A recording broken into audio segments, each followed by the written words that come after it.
Today we're taking things back to the world of rum, and we're going to have a look at this little workhorse here from Cuba, the Havana Club 3-year-old. This rum is widely available in most of the world, with one ginormous exception. You can probably guess the country, but yeah, the USA. This is really due to politics. This rum is made in Cuba, and Cuba is a communist country right now, and it's still under embargo by the USA. So yeah, if you're US based, if you want to try this rum, you're going to have to take a trip abroad for it probably to grab one. It is what it is. Nothing can be done to help that. Anyway, from what I've seen online, this rum is generally regarded as one of the best you can buy for the price. It was good for the price I got it. I got it for what, 15,000 won, which is really good here in Korea. But anyway, it seems to be a favourite for most of the classic rum cocktails that you'd find, like the daiquiri. Now, it is, as it says on the label, aged in oak for 3 years, and it's bottled at 40% ABV. I believe that the original barrels back in the day, pre-communist takeover, were ex-bourbon barrels, but I don't think they can actually get the barrels from the USA directly anymore. And what I've heard is they have to take a more indirect route. Who else uses US bourbon barrels for their spirits? Well, look at Scotch whiskey for example. Irish whiskey, some other rums from like Martinique, some other places in the Caribbean. There's a lot of countries that don't have an embargo with Cuba.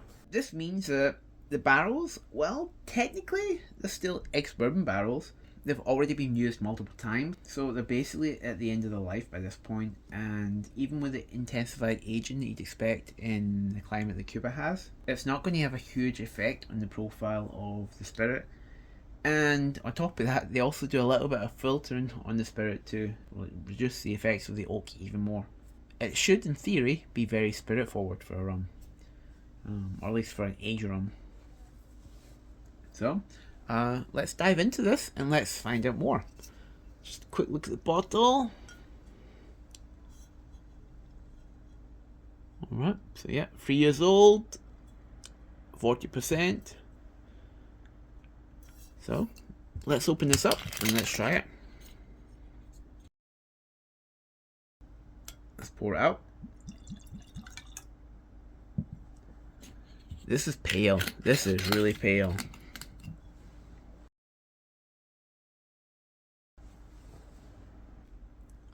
So, I don't know if you can even see the colour on the camera there. This is super pale. I think I really need to get a piece of paper and keep it on my desk. Because for ones like this, yeah, the colour is... it's almost like white wine, I'd say. The colour is almost like white wine. So, let's first start with the nose. So, at first, we get a burst of ethanol. Come back to it. I knew there was something else there. So there's also some banana and some vanilla I'm getting on that too. Especially vanilla. But the banana is almost like a banana cream or even like banana cupcakes. Oh, something else. There's something else. I know the smell. I know it. I know it. I got it. I got it. So this brings back some memories, back from when I was a kid. So bear with me for this trip down memory lane. So I remember when I was small, when I was a kid, there were these soft foam bananas that you could buy in candy shops.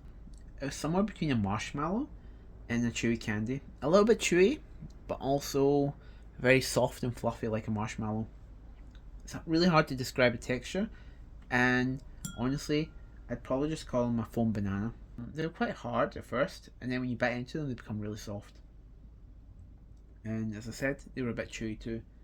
So it was this weird combination between like candy and marshmallow. They were really good though, I remember. And it was that sort of semi-artificial banana note that you get. So this is just what it reminds me of. That foam banana candy. A little bit nostalgic. Quite nice actually. I do appreciate that. like getting that sort of nostalgic note on this rum. Yeah, behind this note though, so behind this banana candy note, you get some freshly cut grass, a little bit of brown sugar too. It's a little bit minty.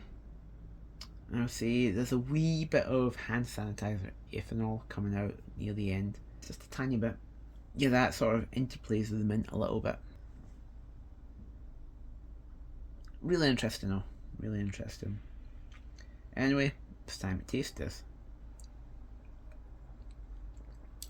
So, on entry, there's a noticeable sweetness that comes out, and it reads like bananas basically. Ripe bananas, but not quite. Again, it's sort of that artificial banana note that I got on the nose, but a little bit more intense this time. A touch of added sugar too, I'm sure, because it's sweet. I'm sure that there's a touch of added sugar in this. Because that's a sweet banana note. That is sweet.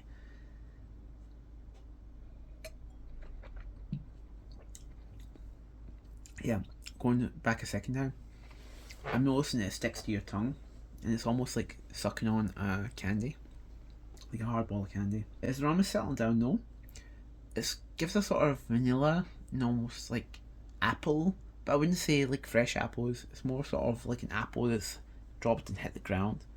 That sort of bruised apple note. No, so apples, bananas,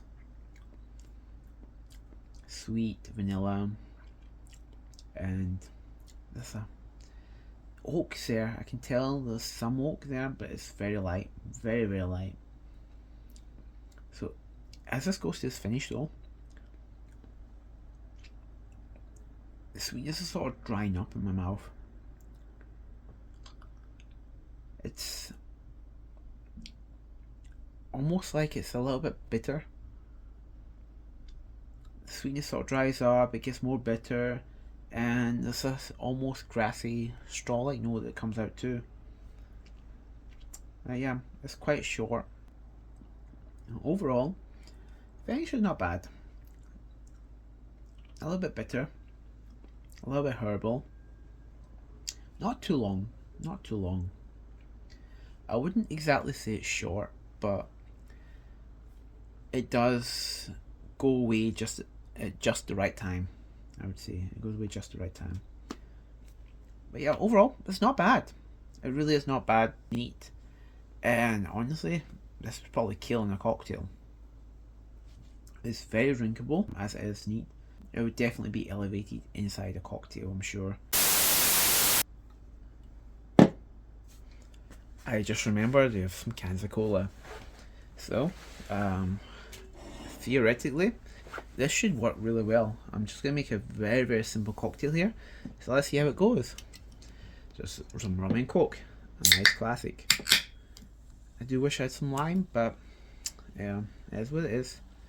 I feel kind of bad about using a whiskey glass for this, but hey, I don't feel like washing another glass, so let's try. Alright.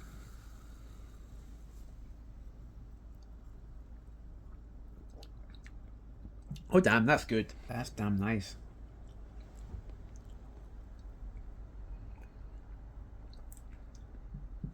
That was really good.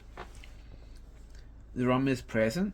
I guess this rum's probably a little bit strong. I probably should have used more Coke in this, or more Pepsi in this, but still, you can really feel the rum, but it also plays really, really well with the cola. This is a good rum and Coke, or in this case, rum and Pepsi. Yeah, anyway, gotta go back to that.